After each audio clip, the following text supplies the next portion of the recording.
এতদিন পর্যন্ত ভারতীয় ফুটবলের হতশ্রী দশা শুধুমাত্র ফুটবল মাঠের মধ্যে সীমাবদ্ধ ছিল, কিন্তু এবার যে ডামাডোলের চিত্রটা সামনে এসেছে সেটা অল ইন্ডিয়া ফুটবল ফেডারেশনের প্রত্যেকটা কোনায় কোনায় ছড়িয়ে গেছে। কারণ এফএসডিএল জানিয়েছে যে যদি নতুন করে এমআরএ বা মাস্টার রাইটস এগ্রিমেন্টের চুক্তি স্বাক্ষর না করা হয় বা সই না করা হয়, তবে এবার 2025-এর 14ই সেপ্টেম্বর থেকে শুরু হতে চলা আইএসএল বন্ধ হয়ে যাবে।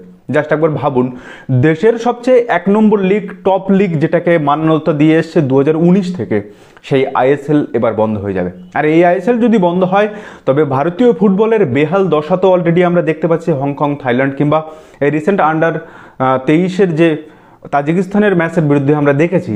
তো এই সিজনে যদি আইএসএল বন্ধ হয়ে যায় সেটা ভারতীয় ফুটবলের জন্য খুব একটা ভালো বিজ্ঞাপন কখনোই নয়। কারণ আইএসএল এর 10-11টা ক্লাব সহ ভারতীয় বহু ফুটবলার এই টুর্নামেন্টটা খেলে থাকেন। এই টুর্নামেন্টটা বন্ধ হয়ে গেলে ভারতীয় ফুটবলের জন্য বিশাল বড় একটা ক্ষতি হয়ে যাবে। দেখুন, আমি এটা বলছি না যে আইএসএল আই লিগের চেয়ে গুণগত মানে কতটা ভালো কি কতটা খারাপ সে প্রশ্নে আমি এখন আসছি না, কিন্তু দেশের টপ লিগ যাকে বলা হচ্ছিল, ফিফা 2019 থেকে, ফিফা এবং এশিয়ান ফুটবল ফেডারেশন 2019 থেকে আইএসএলকে ভারতের টপ লিগ ঘোষণা করেছে। ফলে দেশের এক নম্বর একটা লিগ যদি বন্ধ হয়ে যায় সেটা ভারতীয় ফুটবলের জন্য 10 পা পিছিয়ে যাওয়া ছাড়া আর কোনো রাস্তা থাকবে না ভারতীয় ফুটবলের জন্য। এমনি ভারতীয় ফুটবলের যে হতশ্রী ডামাডোল অবস্থা আমরা মাঠের মধ্যে দেখতে পাচ্ছি, তাতে ভারতীয় ফুটবলের উন্নতির জন্য অন্তত পক্ষে দেশের টপ লিগটা যাতে বন্ধ না হয় সেই ব্যবস্থাটা করতে হবে।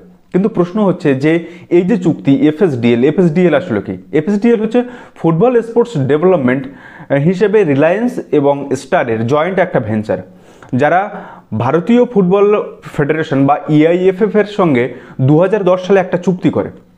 15 বছরের এগ্রিমেন্টে যে চুক্তি হয় এবং যেখানে তারা এই আইএসএলটাকে পরিচালনা করে এবং এই আইএসএল এর ডিজিটাল সত্ত্ব বা কমার্শিয়াল পার্টনারও হচ্ছে এই এফএসডিএল।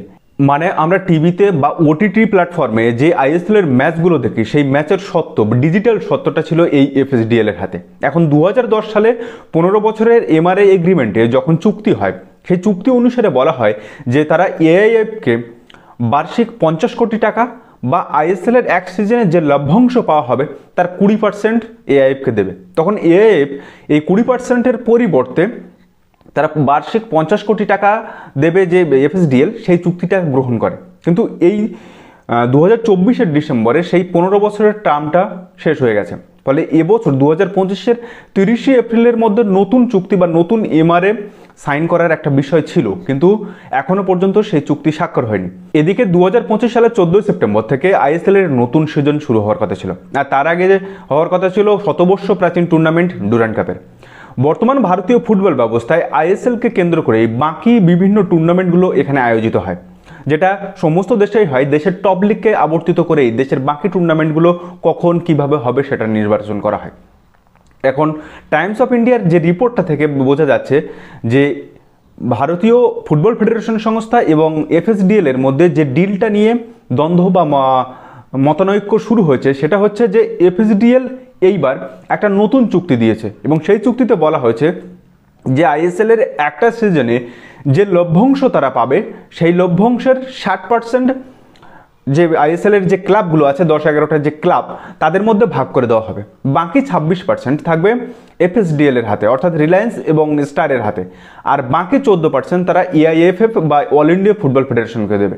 মানে উদাহরণ হিসেবে আমি যদি বলি যে একটা আইএসএল সিজনে, মানে এই 2025-26 সিজন যদি খেলা হয়, তবে সেখান থেকে যদি 100 কোটি টাকা লভ্যাংশ পায় এখান থেকে, তাহলে 60 কোটি টাকা আইএসএল এর বিভিন্ন ক্লাবকে ভাগ করে দেওয়া হবে। 26 কোটি টাকা রাখবে এফএসডিএল মানে রিলায়েন্স এবং জিও, এবং বাকি 14 কোটি টাকা এআইএফকে দেওয়া হবে। কিন্তু এআইএফ এখানেই বেঁকে বসেছে, কারণ তার আগে মানে এই 15 বছর ধরে এআইএফ এফএসডিএল এর কাছ থেকে 50 কোটি টাকা বার্ষিক করে পেয়েছে।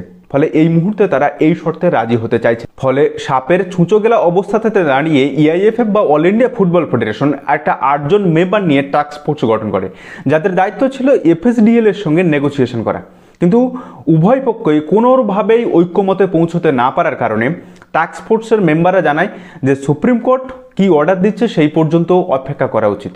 এদিকে সর্বোচ্চ ন্যায় আদালত এআইএফ এর জন্য একটা নতুন সাংবিধানিক পরিকাঠামো তৈরি করছে।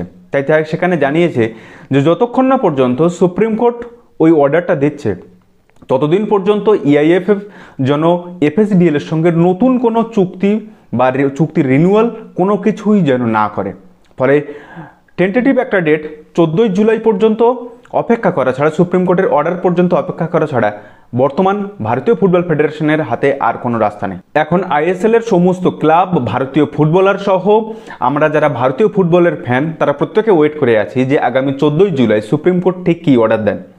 তো এর মধ্যে আবার ভারতীয় ফুটবল ফেডারেশনের প্রেসিডেন্ট নির্বাচন আছে এবং সেই নির্বাচনে যদি নতুন কোনো প্রেসিডেন্ট নির্বাচনে আসেন, কল্যাণ চৌবের জায়গায় নতুন কেউ প্রেসিডেন্ট হন, তবে সেক্ষেত্রে দেখা যেতে পারে যে FSDL এর যে 60, 26 এবং 14% যে তারা নতুন যে চুক্তিটা দিয়েছে সেই চুক্তি যদি নতুন প্রেসিডেন্ট মেনে নেন তবে ISL হওয়ার সম্ভাবনা আছে।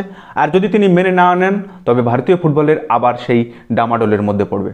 তো এরকম লেজে গোবরে অবস্থা ভারতীয় ফুটবলের পরিকাঠামো তথা দেশের 1 নম্বর লিগের। 2019 সালে আই লিগকে সরিয়ে ISLকে টপ লিগ করার পরিণাম এভাবে চুকোতে হচ্ছে ভারতীয় ফুটবলকে। ফলে ভারতীয় ফুটবল এখন শুধুমাত্র মাঠের মধ্যে হতশ্রী পারফরমেন্স করছে, শুধু তাই নয়, মাঠের বাইরেও ভারতীয় ফুটবল পরিকাঠামো সমান তালে জঘন্য এক ছন্নছাড়া পারফরমেন্স দেখাচ্ছে। কে বেশি কাকে টপ করে দেবে সেই নিয়ে যেন লড়াই চলছে। এই তো অবস্থা ভারতীয় ফুটবলের। এভাবে ভারতীয় ফুটবল কোনোদিন উন্নতি করবে এটুকু আশা করা সত্যিই ভীষণ কষ্টদায়ক এবং ভীষণ একটা বাজে সিচুয়েশনের মধ্যে আমরা পড়ে আছি। কিন্তু কথায় বলে যে আশায় বাঁচে চাষা। আমরা ভারতীয় ফুটবল ফ্যান, আমরা চাই ভারতীয় ফুটবল উন্নতি করুক, তাই এরকম ভিডিও বারবার করে আপনাদের সামনে দিচ্ছে। তো এই ভিডিওটা চাইবো যে আরও বেশি বেশি করে মানুষের মধ্যে ছড়িয়ে দেবেন এবং যাতে ভারতীয় ফুটবলের স্বার্থে ভারতীয় ফুটবলে এরকম দৈন্য দশা যেন, হতশ্রী দশা ভারতীয় ফুটবলে যেন না হয়, সেই ব্যাপারে আপনারা প্রত্যেকে আওয়াজ তুলুন। আমি আগের ভিডিওগুলোতে প্রত্যেকটাতে বলেছি, আজকেও বলছি। তো যাই হোক, সত্যিই আর কিচ্ছু বলার নেই। আজকের ভিডিও এখানে শেষ করছি। আর কি বলবো, ভালো থাকবেন, ধন্যবাদ।